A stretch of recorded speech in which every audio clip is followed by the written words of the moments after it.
जो बात करेगा वो लात मार के उसको मैं बाहर निकालूंगा। तो अभी ध्यान दो यार,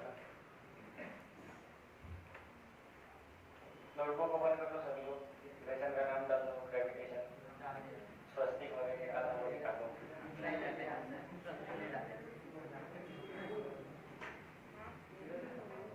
शुरू करें सुशांत भाई। लेसन का नाम क्या है? ग्रेविटेशन। ठीक है, हम लोग स्कूल में पढ़ेंगे हमने ग्रेविटेशन के बारे में। क्या पढ़ा है थोड़ा याद करो तो। ग्रेविटेशन कौन सा फोर्स होता है? अच्छा, ग्रेविटेशन फोर्स होता है क्या? नेचर में ऐसे कौन से फोर्सेस है और कितने फोर्सेस है? There are 4 fundamental forces. कौन से शो?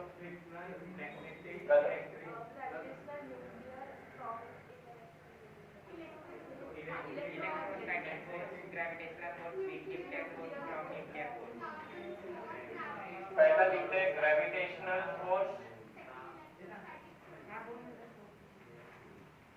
दूसरा फंडामेंटल फोर्स कौन सा है?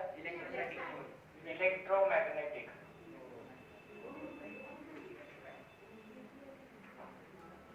तीसरा वीक न्यूक्लियर, और last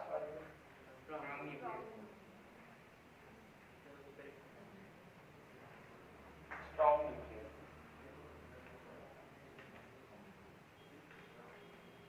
week interaction, strong interaction. अब इसको न्यूक्लियर फोर्स नहीं बोलते क्योंकि वो न्यूक्लियस के बाहर भी अगर शॉर्ट डिस्टेंस है तो एक्ट करता है। सो it is exchange interaction force. Anyways उस पर हमारा डिस्कशन नहीं है, एडवांस टॉपिक है। ये दोनों हम लोग 11th और 12th में पढ़ते हैं। ग्रेविटेशन हम लोग क्लास 9 से पढ़ रहे हैं, है ना? क्लास 9 में ग्रेविटेशन लेसन है। तो सबसे पहले ग्रेविटेशन के बारे में किसने बताया? न्यूटन ने लॉ दिया, उससे पहले से ग्रेविटेशन के बारे में पता था।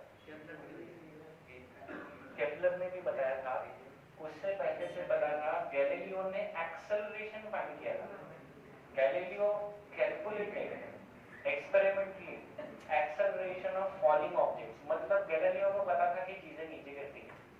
न्यूटन उसके बाद आया। न्यूटन ने गैलीलियो का जो भी स्टडी था वो न्यूटन ने खुद भी देखा था। मतलब न्यूटन वाज नोइंग कि चीजें नीचे गिरती हैं। कितनी एक्सेलरेशन से गिरती है वो भी पता था। कितना एक्सेलरेशन होता है? If something falls freely. Free fall का मतलब क्या बच्चों? सिर्फ ग्रेविटी एक्ट। हाँ, ऐसे बस जंप कर लो किधर से भी, ऐसे ऊंचाई से। So only one force is acting which is gravitation. दूसरा फोर्स है air friction, but we will not consider that. So ignoring air friction, अगर कोई ऑब्जेक्ट को छोड़ दो ऊंचाई से तो वो फ्री फॉल करता है and that object is under acceleration. Acceleration कितना होता है? 9.8 तो गैलीलियो को ये उसने एक्सपेरिमेंटली कैलकुलेट किया था and he was knowing one fact. वो फैक्ट क्या है वो पहले हम लोग एक डेमोंस्ट्रेट करते हैं, छोटा सा एक्सपेरिमेंट करते हैं। तो एक छोटा सा एक्सपेरिमेंट है, आपको मुझे बताना है रिजल्ट क्या होगा, है ना? तो we will use this cap, एक पेन का कैप यूज करते हैं। दूसरा मुझे एक हेवी ऑब्जेक्ट चाहिए, इससे हेवी जिसको मैं गिराने वाला हूँ। तो फोन तो नहीं लेंगे, किसी का फोन नहीं तोड़ना है अपने को। तो कोई और हेवी चीज जिसको मैं ऊपर से गिराऊं। पाउच टूट सकता है, कंपास भी टूट सकता है, चलेगा? केबल का चल जाएगा। टूट सकने वाली चीज है। अच्छा, दोनों में से हेवी कौन है? खाली कर दो। खाली नहीं, अंदर से चीजें गिर गई तो इधर उधर दिक्कत है। दूसरा कोई चीज तो हो जाए जो खुलेगा नहीं, ये गिर के तो खुल सकता है। इसके अंदर की चीज निकाल लेंगे। हाँ, नहीं आपण दूसरा ऑब्जेक्ट हो ना कंपास मध्ये होता कडा पण चालेल, पण याच्याने काम करतो आपण। दोनों में से कौन हैवी है? हेवी है। चेक कर बरं, दोघांना एका हातात धर, कुठला हेवी है ना? Rubber is heavy and this cap is light weight. दिख रहा है दोनों चीजें। अब गैलीलियो को ये पता था कि दोनों को अगर ऊपर से छोड़ेंगे तो क्या होगा? कौन पहले नीचे आएगा? कौन पहले नीचे आएगा? अब ये एक्सपेरिमेंट बहुत डिफिकल्ट है, आपको ध्यान से देखना है, तभी पता चलेगा कि कौन नीचे आएगा। मैं यहाँ गिराऊं, है ना? स्लो में। अच्छा, एक हाइट पे पहले देखो,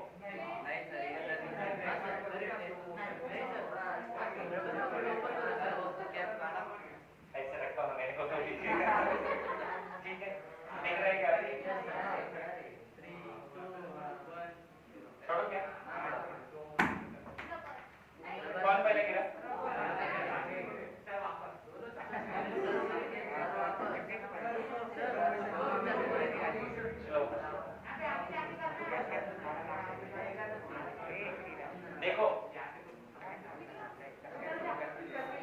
ये हाइट सेम रखो, ठीक है, ये हाइट सेम रखो, चलेगा?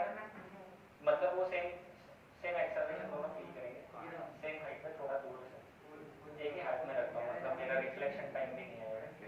छोड़ो, 1 2 3 क्या हुआ? हेवी जल्दी गिरना चाहिए ना। आज तुमको ये पता है न्यूटन का लॉ क्या है कि न्यूटन का लॉ क्या है? F equal to G m1 into open r square. So gravitational force is more on heavy object. ये पता है क्या? हेवी ऑब्जेक्ट पे ज्यादा ग्रेविटेशनल फोर्स लगता है, हल्के ऑब्जेक्ट पे कम ग्रेविटेशनल फोर्स लगता है। इसका एक और रियल लाइफ एक्सपीरियंस बताता हूँ। अगर कोई हल्का लड़का वर्कआउट कर रहा है ना, तो उसको ज्यादा पसीना नहीं आएगा, वो ज्यादा थकेगा नहीं। उसकी जगह 80 किलो या 90 किलो या 100 किलो वाला बंदा वर्कआउट कर रहा है, सेम वर्कआउट, वो ज्यादा थक जाएगा। क्यों? उसका खुद का वजन है, उसके मसल्स को उसका खुद का वजन भी बैलेंस करना और बाकी जो एडिशनल वजन उठाया वो बैलेंस करना, तो उसके मसल हल्के लड़के के कंपैरिजन में ज्यादा काम करता है ना। सो ऑब्वियस बात है उस पर ग्रेविटेशनल फोर्स ज्यादा है, इसलिए वो थक रहा है। तो हेवी लोग थकने का रीजन क्या है? वो हेवी वो इसलिए नहीं थक रहा है बिकॉज उनका वेट है, ग्रेविटेशन उसका थका रहा है, ठीक है, ये हो गया। तो हेवी ऑब्जेक्ट पे ग्रेविटेशनल फोर्स ज्यादा रहता है। और फॉर्मूला से भी मैं बता सकता हूँ, न्यूटन का फॉर्मूला पता है सबको?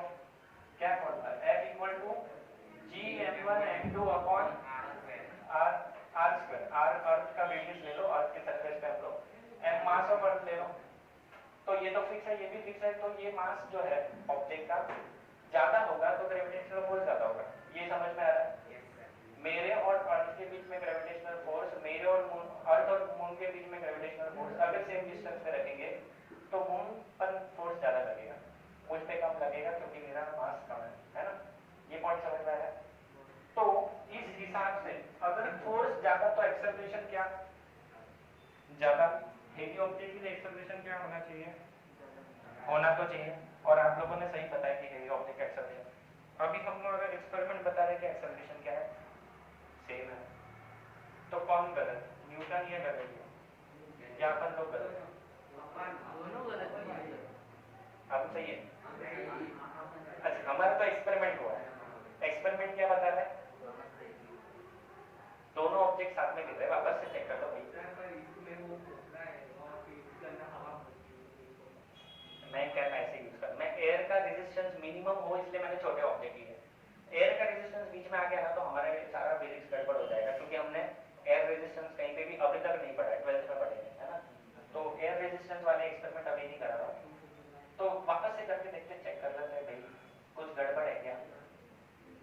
अब तो ये सेम है क्योंकि अब एक ही हाथ में पकड़ा तो ऊपर नीचे नहीं हो सकता, है ना। छोड़ो, 1 2 3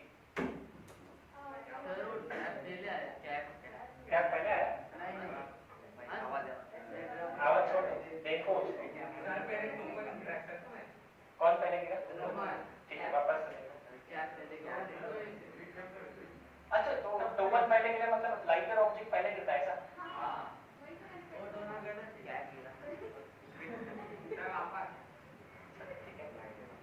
और एक बार करेंगे तो मास कम होने के कारण एक्सेलरेशन बढ़ जाता है।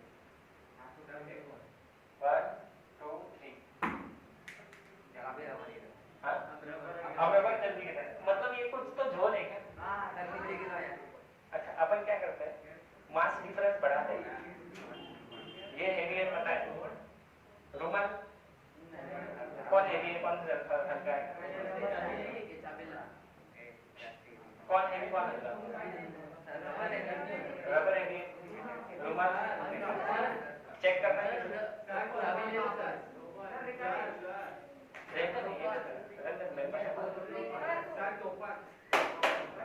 टोपन नहीं लेते, क्या हो गया? कैप पहले गिरा। अच्छा, कैप लाइट वेट था या हेवी था? तो लाइट वेट पहले गिर रहा है। अब रुमाल और इसमें लाइट वेट कौन है?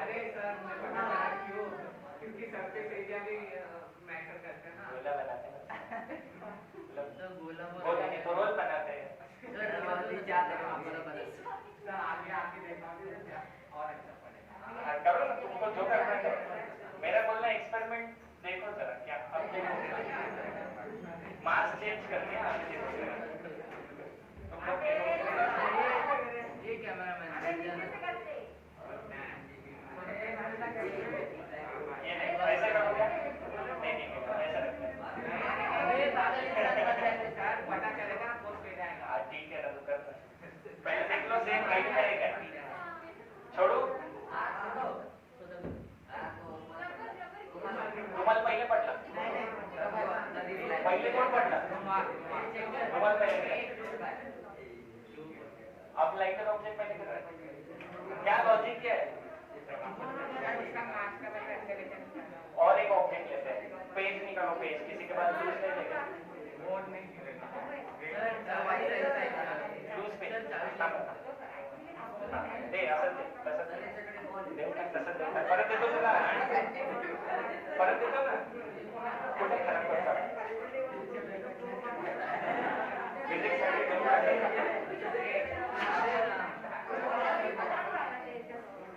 लेकिन एक पेज ये करते हैं फिर बात। अब इसमें कौन पहले गिरेगा?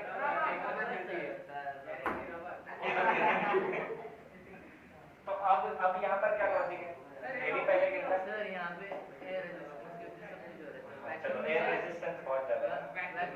वैक्यूम जब नहीं होता तो करेक्ट हाँ वैक्यूम में किया तो वो पहले गिरेगा। तो कौन पहले गिरेगा? लाइटर वाला।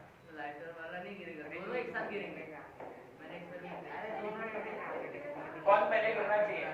वैक्यूम में करेंगे तो सर दोनों एक साथ गिरेंगे, दोनों एक साथ। दोनों एक साथ गिरेंगे। एयर में करेंगे तो कौन पहले गिरता? रुक जा बहुत नहीं होता है, फिर भी रगोली पहले गिरता है। तो ऑब्वियस बात है इसका इस पर एयर रेजिस्टर ज्यादा इफेक्टिव है, ज्यादा इफेक्टिव है, शार्पनेस से करता है, हल्का है, ये हेवी है, हल्का शार्पनर, हेवी रबर, ठीक है। वापस से देख लो, सेम हाइट से छोड़ दे।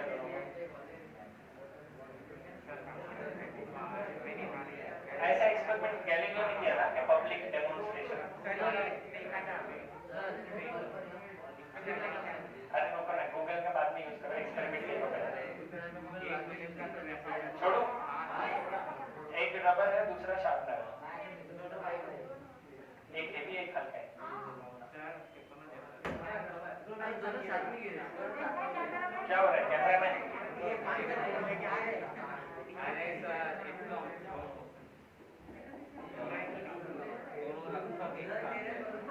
छोड़ते वक्त आगे साथ में तो गिर रहे, आगे पीछे कहाँ गिर रहे? साथ में ही गिर रहे हैं। वो वीडियो शेयर करने ग्रुप में करते हैं, अपने तो फिजिक्स का वीडियो ज्यादा फर्क नहीं होगा मैथ में, इसलिए और सुनो। तो गैलीलियो ने बच्चों, अरे तो बॉल गिरना तो इधर गिरे पड़े,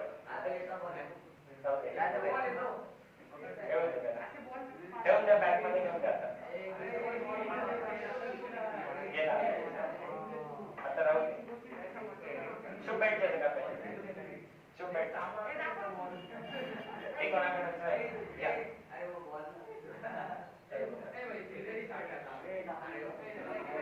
So what is conclusion from this experiment?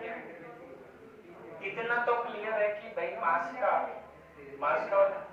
Time of fall का लेना देना नहीं है।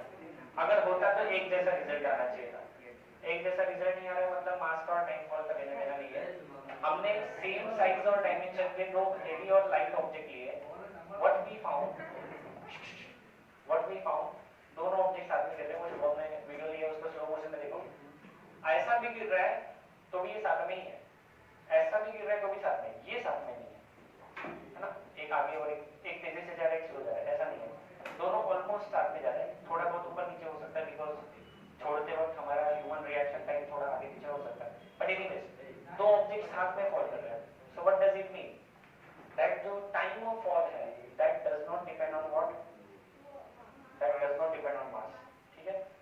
एक्सेलरेशन ड्यू टू ग्रेविटी जो गैलीलियो ने कैलकुलेट किया था, this is constant at a given place.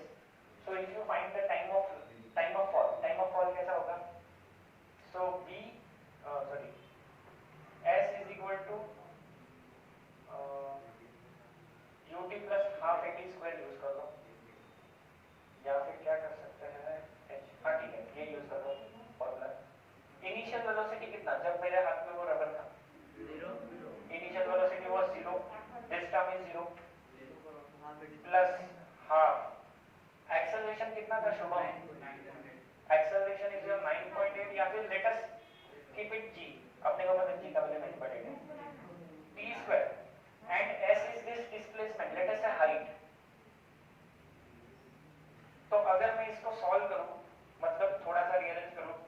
by g equal to t square.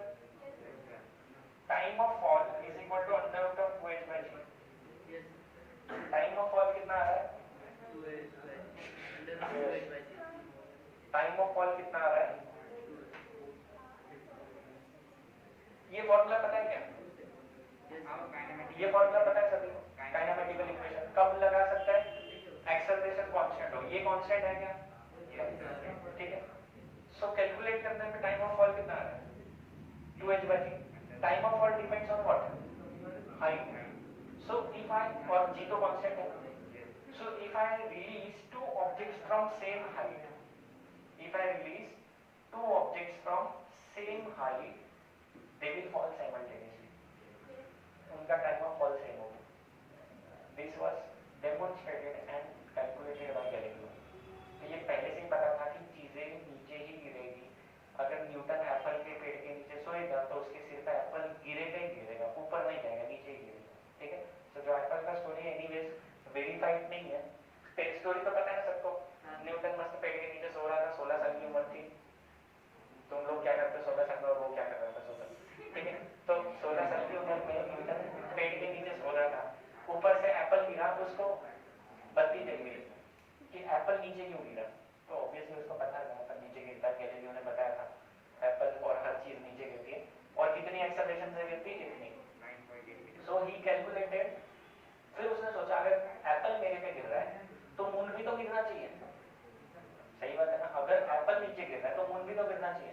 So he calculated acceleration of moon. उसके रेशियोज निकालने के बाद उन्हें समझ में आया कि this force is inversely proportional to square of distance. Actual details अगर आपको पढ़ने हैं, ये जो मैं बता रहा हूँ, तो एच.सी. वर्मा सर का जो बुक है कंसेप्ट ऑफ फिजिक्स, उसमें ये सारा स्टोरी दिया है. एनसीईआरटी के टेक्स्ट बुक में भी ये सारा स्टोरी है, मैं बता नहीं रहा हूँ क्या है. तो उन्होंने एक्सपेरिमेंटली और थोड़ा सा मैथमेटिक्स यूज करके ही calculated acceleration of falling object. ये तो पता ही था. This was known by Galileo, this was calculated by Galileo. और मून का एक्सेलरेशन उन्होंने कैलकुलेट किया क्योंकि moon was moving in circle. और अगर कोई चीज सर्कल में है तो it has acceleration. Circular motion में एक्सेलरेशन क्या होता है? Acceleration is v square by r, है ना. When anything is in circular motion it has this much acceleration. तो वो थोड़ा कैलकुलेट किया गया उस टाइम पे. And what he found at the end of that calculation that force is inversely proportional to r square. पहला चीज. दूसरा उन्होंने फाइंड किया कि force is directly proportional to product of masses, है ना. And this found a law which is called Newton's law of gravitation और universal law of gravitation. So every object in the universe attracts every other object in the universe with a force which is given by this formula g m1 m2 upon r square. What is g? g is constant of proportionality. है क्या वो? constant है. Newton was not bothered about this g उस time में जब law बनाया गया, है ना. बाद में g कैलकुलेट करना ये अपना अपने आप में अलग चैलेंज था. It was again challenging. g कैसे कैलकुलेट करेंगे? Newton was unable to calculate g. G constant. This constant is called universal gravitational constant. इस constant का नाम क्या है? Universal gravitational constant. ठीक है. और इसकी वैल्यू कितनी है? 6.67. इस constant की वैल्यू कितनी है वो देख लो. इस constant की वैल्यू है 6.67. 10 raised to minus 11. यूनिट बता सकते हो इस constant का unit? Newton metre square upon kilogram into kilogram. ठीक है, ये हो गया. This was determined by Henry Cavendish. इसके बारे में किसी को पता नहीं होता है. हाँ, साइंटिस्ट है obviously. He devised excellent device at that time. मतलब मेरे ख्याल से कुछ 17th और 18th सेंचुरी की बात है. अपने यहाँ पर ब्रिटिश राज था उस टाइम की बात है. तो उस टाइम पर ये लोगों ने इन्होंने ही सेटअप कॉम्प्लिकेटेड एक्सपेरिमेंट पे मैं डिस्कशन नहीं करूँगा, होगा सिलेबस में तो करेंगे, अदरवाइज नहीं. तो ये जो एक्सपेरिमेंट किया, it was torsion pendulum experiment. Google करना मिल जाएगा, Cavendish experiment. So from that experiment he determined value of G and from this value he calculated mass of Earth. So he is the first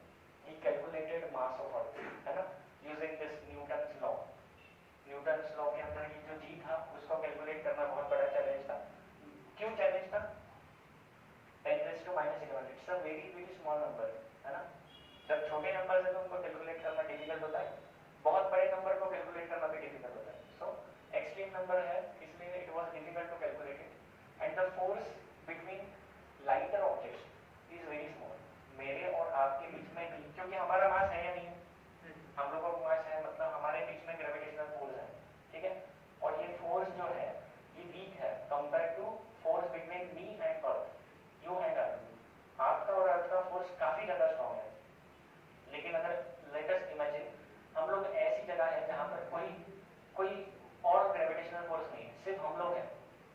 Since we have mass, we will attract each other with this gravitational force और हमारा गोला बन जाएगा. जैसे planet चिपकते हैं वैसे हमारा गोला बन जाएगा, है ना.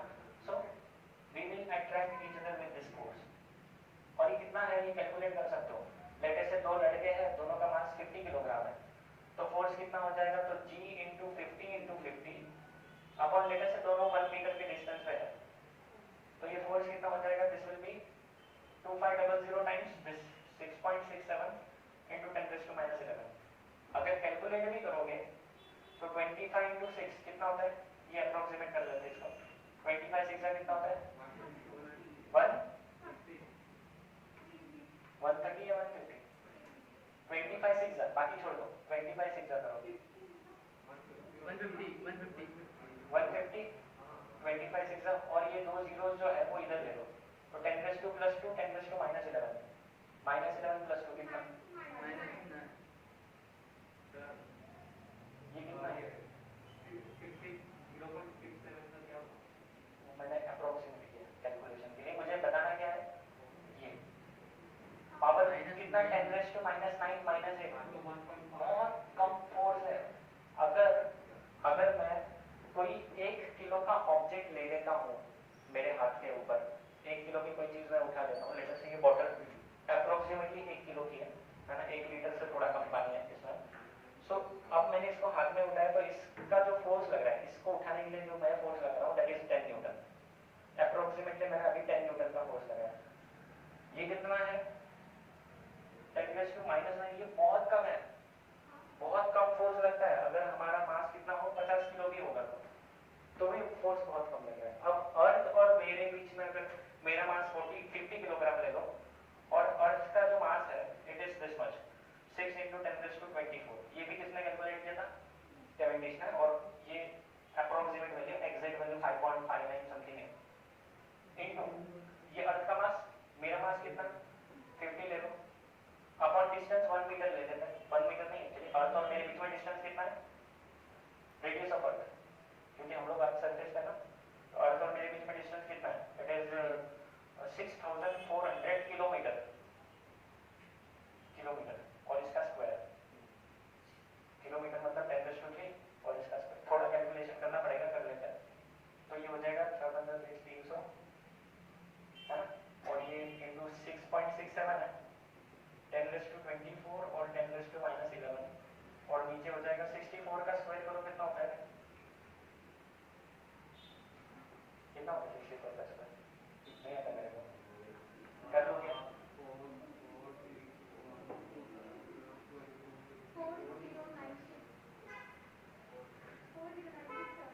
4096 है ना, इंटू 10⁻6 64 का, और ये 10⁻² का स्क्वायर हो जाएगा 10⁻4.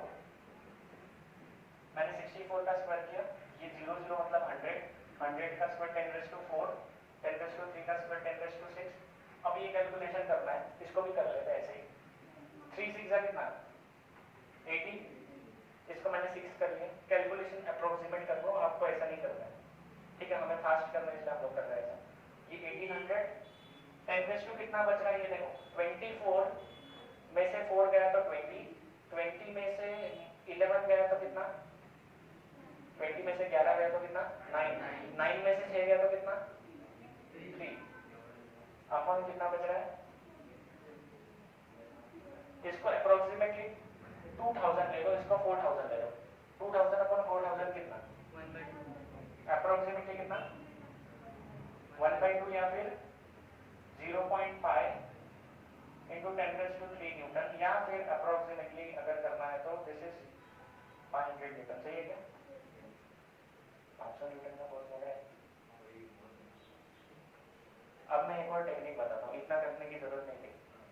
हमारा जो वेट होता है that is gravitational force acting on it. अगर मेरा मास है 50 किलोग्राम, हाँ मेरा मास है 50 किलोग्राम, तो वेट होता है mg. m 50 ले लो, g ले लो 9.8 या फिर 10 ले लो, तो अप्रोक्सीमेटली 500 न्यूटन आ रहा है क्या, मतलब मेरा कैलकुलेशन सही है, अप्रोक्सीमेट करके भी सही है. ठीक है, तो बताना क्या था कि अगर 50 किलो का बंदा है 500 न्यूटन, एक्चुअल में 490 न्यूटन लगेगा, बट अप्रोक्सीमेटली 500 न्यूटन के आसपास फोर्स लगेगा। अगर मैं 50 किलो का हूँ तो मेरे पे फोर्स कितना लगेगा, ग्रेविटेशनल फोर्स 500 न्यूटन। हाँ, मून पे तो और कम हो जाएगा, 60 किलो का बंदा मून पे जाके कितना हो जाएगा, 6 किलो का हो जाएगा। 6 किलो वाला फीलिंग आएगा उसको, होगा नहीं 6 किलो का। Mass does not change, weight changes. याद रखो, मास और वेट में फर्क है।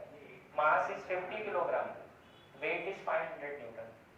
Mass is 50 kilogram, weight is 500 newton. Mass is 60 kilogram, weight is mass 60 kilogram है, वेट कितना 600 न्यूटन। अर्थ पे, मून पे चेंज हो जाएगा, मार्स पे और चेंज हो जाएगा, अर्थ के बाहर, अर्थ से के सरफेस से ऊपर जाओगे तो भी चेंज होता है, because this value of G is 9.8 on earth surface and it is not exact 9.8, ये अप्रोक्सीमेटली 9.8 है। प्लेस टू प्लेस चेंज होती है, नासिक में थोड़ी अलग हो सकती है, एंटार्क्टिका में जाओगे तो अलग रहेगी, है ना, साउथ वहाँ जाओगे वो क्या साउथ अफ्रीका में जाओगे अलग रहेगी, ऑस्ट्रेलिया में भी थोड़ी सी अलग रहेगी। So place to place value of G changes slightly, थोड़ी सी चेंज होती है, बहुत ज्यादा नहीं, थोड़ी सी चेंज होती है, ठीक है। तो ये हो गया आपका ग्रेविटेशनल फोर्स का डिस्कशन जो हमने अब तक पढ़ा हुआ है।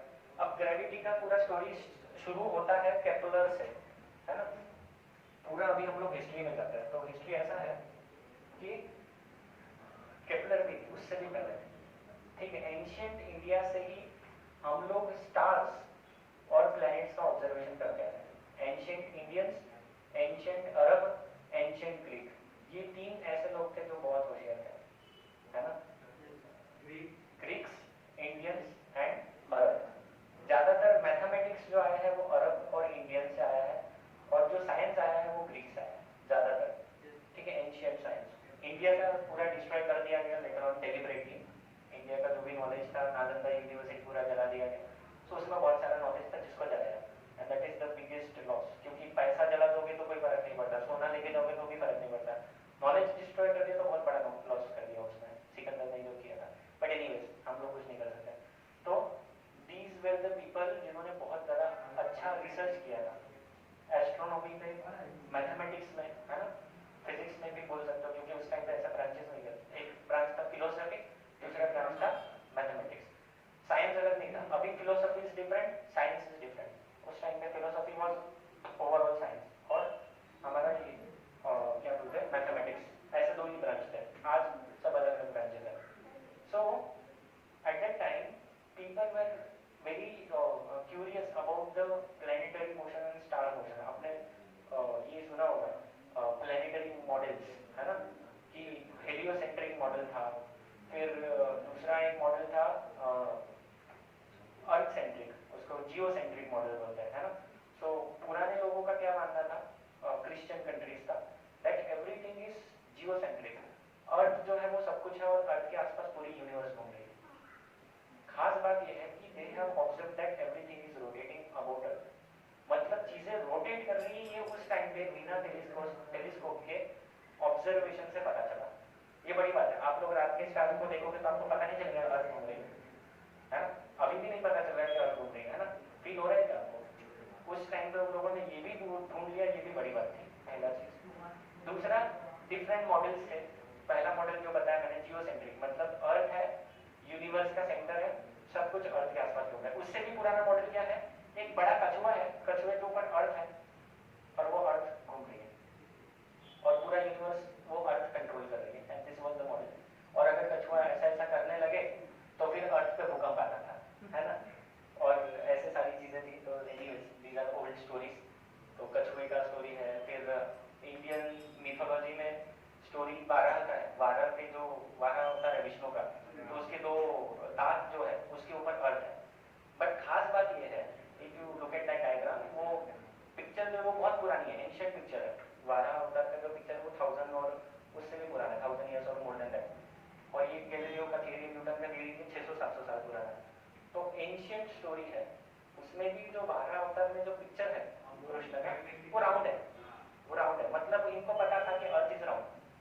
आज के टाइम में भी कुछ ऐसे मूर्ख लोग हैं जिनका बोलना है कि earth is flat, earth flat वाले लोग भी, फ्लैट अर्थ पीपल, उनको बोलते हैं flat earth people.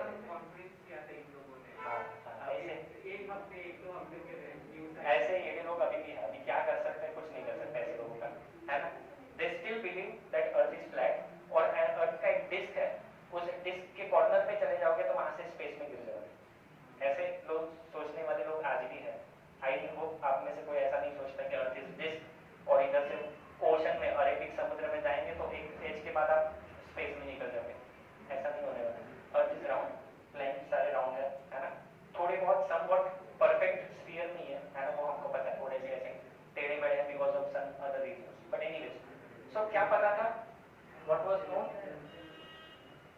Ancient Indians को पता था कि अर्थ वाज राउंड, ठीक है। आर्यभट्ट ने, और उस टाइम में मतलब इट वाज बिफोर क्रिस्ट, इनका क्रिश्चियन कैलेंडर बनाने था उससे पहले की बात है, क्या बताया गया कि जो सिस्टम है सोलर सिस्टम वो सन के अराउंड घूम रहा है। So that was heliocentric system, मतलब सन के अराउंड पूरा यूनिवर्स घूम रहा है, ऐसा इंडियन स्क्रिप्चर्स में लिखा हुआ है, अरब्स में भी लिखा हुआ है ये चीज। और ये ब्रिटिश लोगों को लगता था कि Galileo was the first person who said कि नहीं, सब कुछ जो है वो अर्थ के अराउंड नहीं घूम रहा है, वो सन के अराउंड घूम रहा है, और उसके लिए उसको जेल में डाल दिया because it was against Bible. उस टाइम पे बाइबल में लिखा था कि, अब पता नहीं, आई डोंट नो, मैंने पढ़ा नहीं, बट ये पढ़ा है कि उसको जेल इसलिए हुआ because he said that everything revolves around sun and not around earth. तो अर्थ का जो क्या बोलते हैं ना, स्टेटस डाउन कर दिया ना गैलीलियो ने, तो उसको जेल में डाल दिया इसके लिए। तो it was that kind of time कि सोचो साइंटिफिक अगर आप थॉट भी दे रहे हो किसी को, सच्चाई भी बता रहे हो एक्सपेरिमेंट करके, तो भी लोग क्या करेंगे, आपको जेल में डाल देंगे। तो fortunately we are in better time, है ना।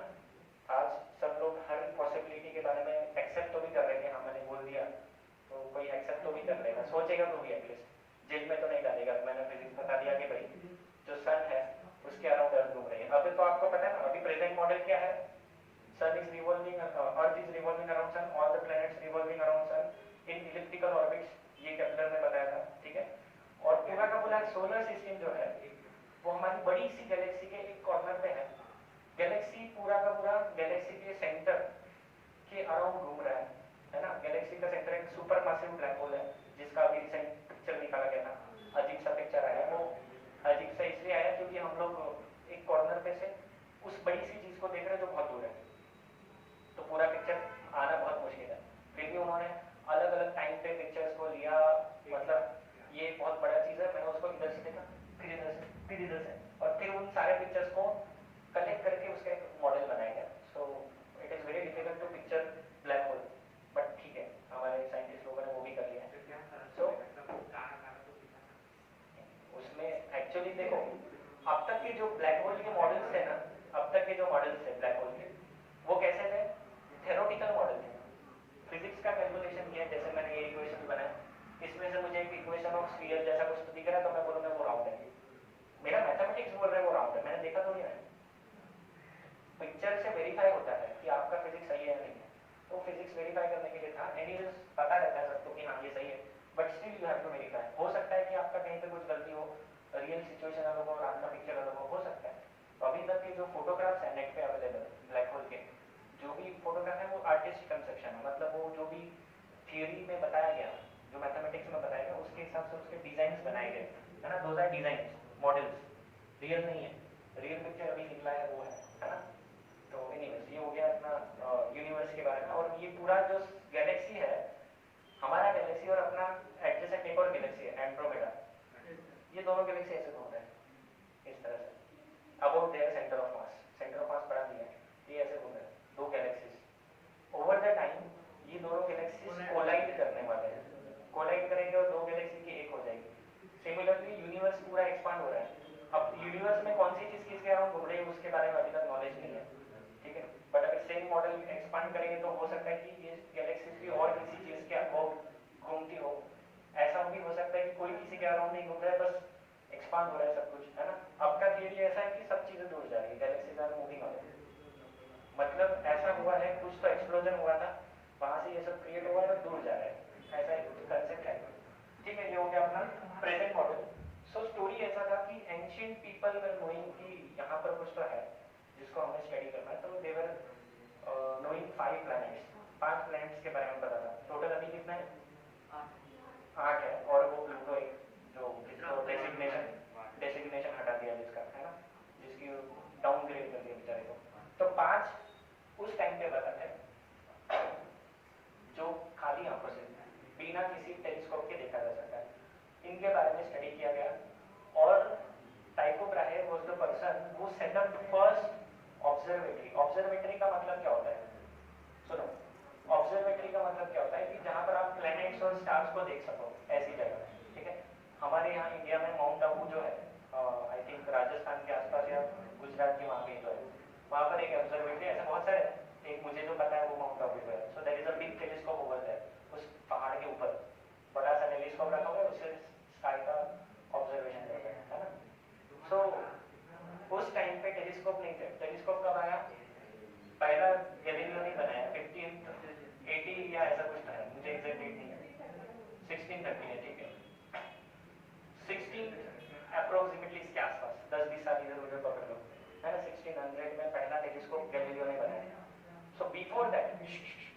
Before that there was no telescope.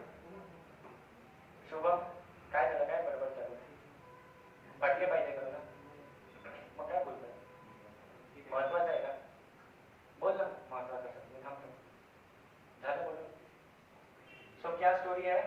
So टाइको Brahe was the, अभी अकबर बीरबल का स्टोरी सुना हुआ है तुमने, है ना? तो अकबर वाज किंग और बीरबल क्या था? उनका मंत्री था. तो उसी टाइम से जो किंग होते थे उनके खुद के एक मंत्री का ग्रुप होता था, मंत्रिमंडल, जिसमें एक कॉमर्स वाला एक्सपर्ट होगा, एक साइंस वाला एक्सपर्ट होगा. ऐसा आज के टाइम वर्ड्स में साइंस और कॉमर्स वाले, उस टाइम में फिलोसफी एक्सपर्ट होता था, एक अर्थतज्ञ होता था, फिर एक राज्य शास्त्र वाला होता था. ऐसे टाइप का सेटअप होता था, है ना? तो Tycho Brahe was one person under that king, है ना? उस टाइम पे जो भी किंग था उनके टाइम पे, तो उनके अंडर में वो फिलोसफी वाला या फिर साइंस वाला बंदा था. तो उन्होंने किंग से फंडिंग और लैंड लेकर, बहुत बड़ा लैंड लेके पूरा ऑब्जर्वेटरी सेटअप किया और स्काई और स्टार्स का ऑब्जर्वेशन किया. ठीक है? और बहुत लोगों को काम पे लगाया. 24/7 ऑब्जर्वेशन किया. कुछ सालों तक, 10 या 15 सालों तक ऑब्जर्वेशन करके उसके चार्ट बनाए गए, स्टार्स, प्लैनेट और उन सब के. तो ये बहुत बड़ा काम था. Eight that time it was huge research, आप सोच सकते हो. And that was funded by king. मतलब किंग भी कितना विजनरी था कि उसने सोचा कि हाँ, ये एस्ट्रोनॉमी पे का रिसर्च करना चाहिए फ्यूचर के लिए, है ना? क्योंकि उनको क्या फायदा था ना. आज तो अपन एस्ट्रोनॉमी का रिसर्च कर रहे हैं, रॉकेट भेज रहे हैं, मार्स पे सेटलमेंट कर रहे हैं, वो ठीक है. आज अपना इमीडिएट बेनिफिट है, उनका कोई बेनिफिट नहीं था. But they studied all this. Tycho Brahe ने वो पूरा ऐसे कुछ सालों का रिसर्च किया. उसका असिस्टेंट था जॉन केपलर. ठीक है? And then Kepler did analysis of all those results. तो केपलर ने वो रिजल्ट का एनालिसिस किया एंड ही फॉर्मुलेटेड 3 लॉ, जिसको हम बोलते हैं केपलर्स लॉ, है ना? Kepler's law of planetary motion. नहीं, मैंने आपको इतना ढीलवर डेटा दे दिया, उस डेटा पे एनालिसिस करने में भी तो मेहनत है ना. ठीक है? तो उतना सिंपल काम नहीं. और ही वाज असिस्टेंट, उनके साथ ही काम कर रहा था. फिर अब इसमें भी स्टोरी में ट्विस्ट है कि जैसे केपलर आया, उसके कुछ साल के बाद टाइको ब्राहे का सडन डेथ हो गया विदाउट एनी रीजन, है ना? और फिर टाइको ब्राहे की पोस्ट पे केपलर आ गया. सो दिस इज अ कंट्रोवर्सी. आप सोच सकते हो सीआईडी लगा के कि किसने किसको मारा, क्या हो गया, आई डोंट नो. ठीक है? फिजिक्स पॉइंट ऑफ व्यू से it was a great discovery. 3 law बने जो उस टाइम पे सिर्फ ऑब्जर्वेशन से बनाए गए. फर्स्ट लॉ क्या था? Law of orbit. Law of orbit. किसको पता है law?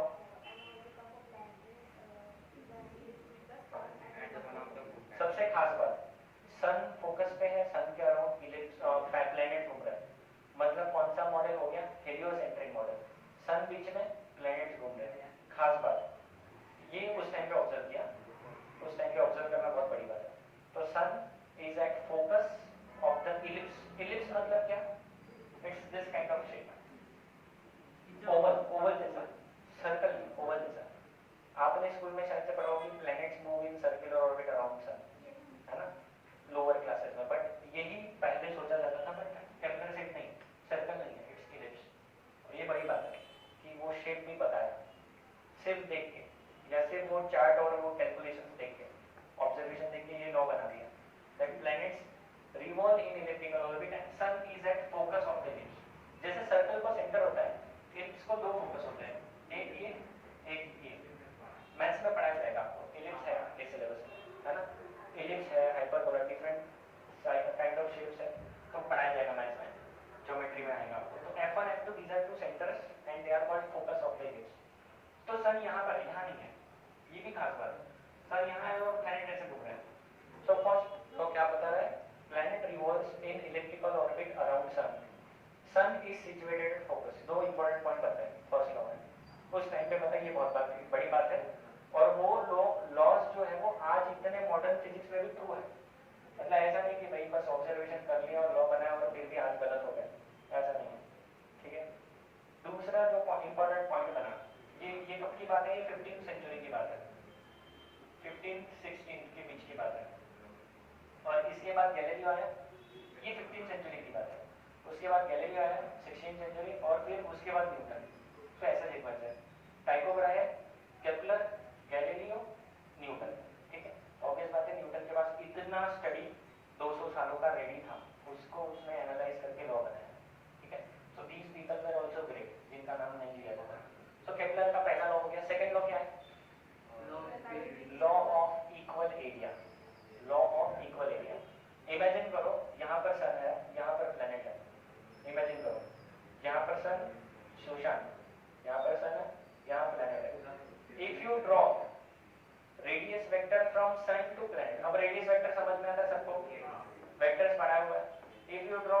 vector from sun to planet, it sweeps out, let us say this is a radius vector, it sweeps out equal areas in equal interval of time. इस ये जब planet घूमेगा तो ये radius vector देखो sweep कर रहा है झाड़ू की तरह, ठीक है, झाड़ू करेगा तो वो एरिया कवर करेगा.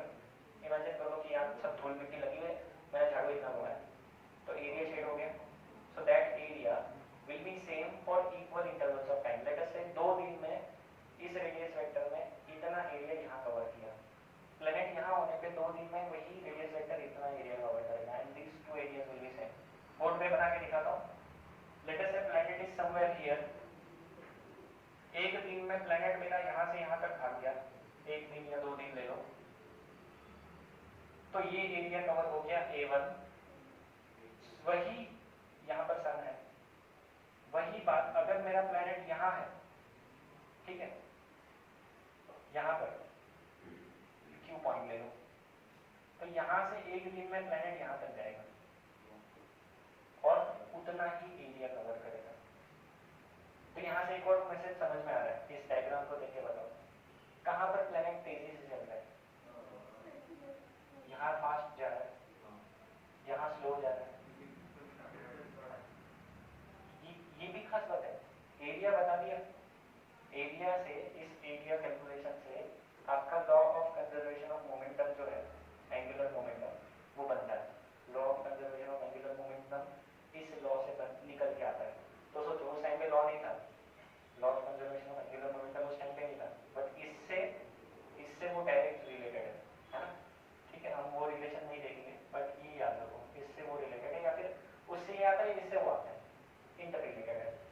ये हो गया सेकेंड लॉ. थर्ड लॉ क्या था? Law of period. What was third law? Law of period. T square is proportional to AQ. मैं A लिख रहा हूँ, क्यों वो बाद में बताता हूँ. T square is proportional to AQ. A is called semi major axis of ellipse. ellipse जो है इसकी ये एक एक्सिस है जिसको बोलते हैं मेजर एक्सिस. ये एक एक्सिस है जिसे बोलते हैं माइनर एक्सिस. माइनर एक्सिस का लेंथ होता है 2 टाइम्स b. मेजर एक्सिस का लेंथ होता है 2 times a. a plus a, 2 times a. This is major axis, this is minor axis. Major axis का half semi major axis. Major axis का आधा semi major axis. So semi major axis का cube, square of period of revolution of planet around sun is directly proportional to cube of semi major axis of the elliptical orbit. ये है आपका third law. ये भी खास बात है. Planet को कितना टाइम लगने वाला है वो कैलकुलेट कर लिया यूजिंग दिस थ्योरम. ये जो था, तो अर्थ का हमें पता है टाइम पीरियड कितना है. अर्थ को सन के अराउंड एक राउंड मारने में कितना टाइम लगता है? 365 डेज. ठीक है. अर्थ और हम सन का डिस्टेंस कैलकुलेट कर सकते हैं ट्रिग्नोमेट्री से. और किसी भी प्लैनेट का सन से ट्रिग्नोमेट्री से हम लोग डिस्टेंस कैलकुलेट कर सकते हैं. तो ये डिस्टेंसेस उस टाइम पे कैलकुलेटेड थे. He calculated time period of those planets, जैसे कि सैटर्न का, फिर आपका वो बड़ा वाला कौन सा, जुपिटर का, जुपिटर सैटर्न का, मार्स का time period using this formula calculate किया गया उस टाइम पे. And he found that this ratio T square upon A cube was constant. ये रेशो कांस्टेंट है, ये कैलकुलेट किया गया. आज भी इसको कैलकुलेट करने से पता चलता है कि देयर शुड बी 10 प्लैनेट्स. एक मिसिंग है अपने प्लैनेटरी सिस्टम में से. प्लूटो छोड़ दो, दूर वाले छोड़ दो. जो 10 प्लैनेट है ना, वो बहुत ही, उसका रेडियस तो बहुत ही बड़ा है. मतलब इतना वो बहुत दूर से घूम के आता है. नहीं 10 प्लैनेट्स है नहीं. तो एक हाइपोथेटिकल नहीं, वो बात सही है. ये सारा कैलकुलेट करने के बाद पता चला कि there are some planets missing. 5, मैं अभी तो 5 प्लैनेट की बात कर रहा हूँ, उससे आगे भी नहीं. तो 5 प्लैनेट में भी एक प्लैनेट मिसिंग था. अभी हमारा जो मर्क्यूरी से चालू करके नहीं ऐसा नहीं है. तो वो प्लैनेट बना ही नहीं कभी. जो प्लैनेट बनना चाहिए था वो बना ही नहीं. क्यों नहीं बना वी डोंट नो. अभी भी वो सीक्रेट है कि वो क्यों नहीं बना. एक प्लैनेट बनना चाहिए था इन बिटवीन, मेरे ख्याल से अर्थ और मार्स के बीच में एक प्लैनेट होना चाहिए था, या मार्स के उस तरफ एक प्लैनेट होना, ऐसा कुछ था. वो पढ़ना पड़ेगा बुक में से वापस से. सो बनना चाहिए था बट बना नहीं. तो सोचो उस टाइम पे उन्होंने ऐसा कैलकुलेशन कर दिया कि कितने प्लैनेट्स होने चाहिए होंगे उनको इसमें से मिल गया. तो ये भी बड़ी बात है ना. उन्होंने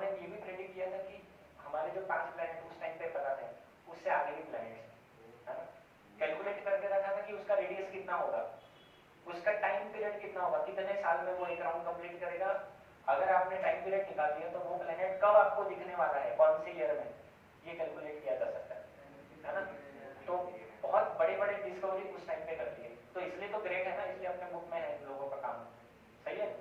तो हम लोग आज, आपने सुना होगा कि हमको पता है ग्रहण कब होता है, कोई कॉमेट कब दिखने वाला है, कौन सी डेट को दिखने वाला है, ये कैसे कैलकुलेट करते हैं, ऐसे ये सारे फॉर्मूले से कैलकुलेट किया जाता है कि कब ये चीज कहाँ होगी। हमारा मंगलयान मिशन अगर आपने देखा होगा तो वो पता था कि मंगल जो है वो अर्थ की ऑर्बिट और उसकी ऑर्बिट कब क्लोजेस्ट आने वाली है, वो कैलकुलेटेड था पहले से, और पता था कि नजदीक आने वाला है। कैसे पता था? बिकॉज ऑफ दीज लॉ, है ना।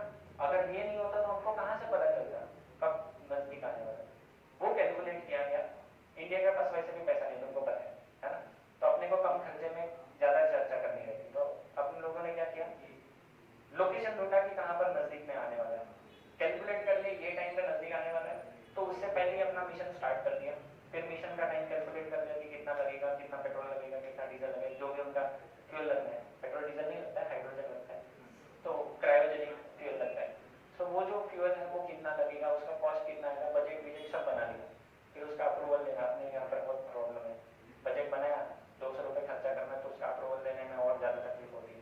वो सारा करने के बाद मिशन मिनिमम कॉस्ट में कैसे कर सकते हैं ये बनाया गया। ये बहुत बड़ी बात है ना। सबसे कम कॉस्ट में मार्स तक जाने वाला इंडिया ये वर्ल्ड का पहला कंट्री है ना, और इंडिया के सारे मिशन सस्ते रहते हैं। इसलिए नहीं कि अपना करेंसी सस्ता है, इसलिए कि हम लोगों के पास जुगाड़ अच्छा है। क्योंकि अपने पास गाड़ी नहीं चले तो अपन क्या करते हैं, टेढ़ा करते हैं।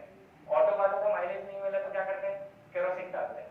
सो वी हैव ऑप्शंस, है ना, हमने पहले से ही सीखा कि जुगाड़ कैसे करना है। तो इंडियन मिशन का दैट्स व्हाई चीपर। और दूसरी चीज, हमारे पास ब्रेन है, हम लोग लॉ का यूज करते हैं सारा, इंडिया के पास ब्रेन बहुत है ना। सिर्फ क्लासरूम में मेरे ज्यादा नहीं है ब्रेन, बट बाकी इंडिया में बहुत ब्रेन है, ठीक है। तो ये हो गए आपके केपलर के तीनों लॉ।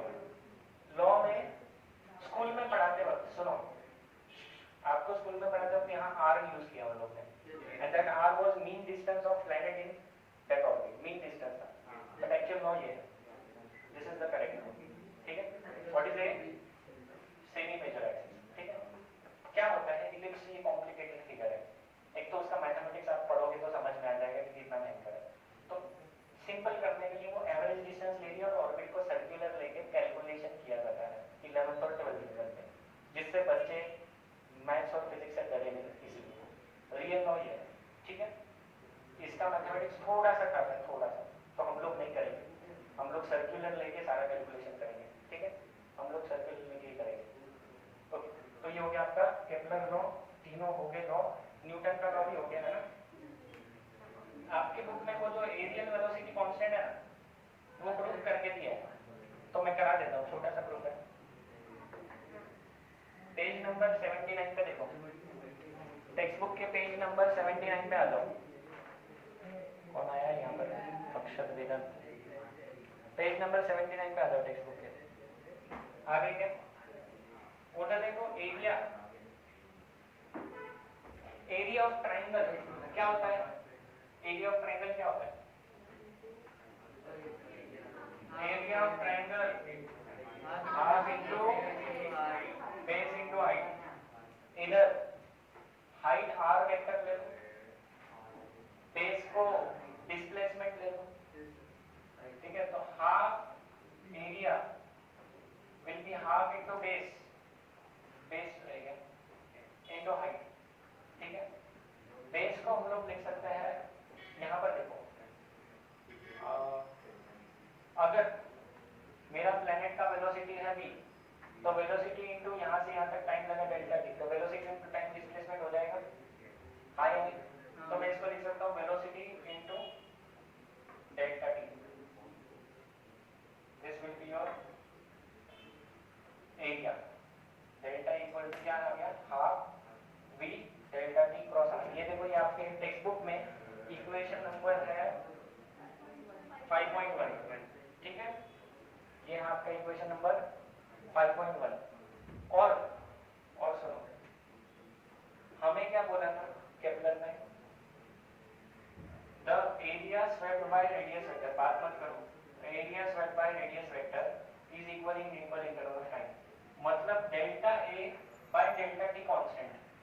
इसका मतलब क्या हुआ, area per unit time, area swept per unit time is constant. ये हो गया केपलर का लॉ, अपने को प्रूव करना है।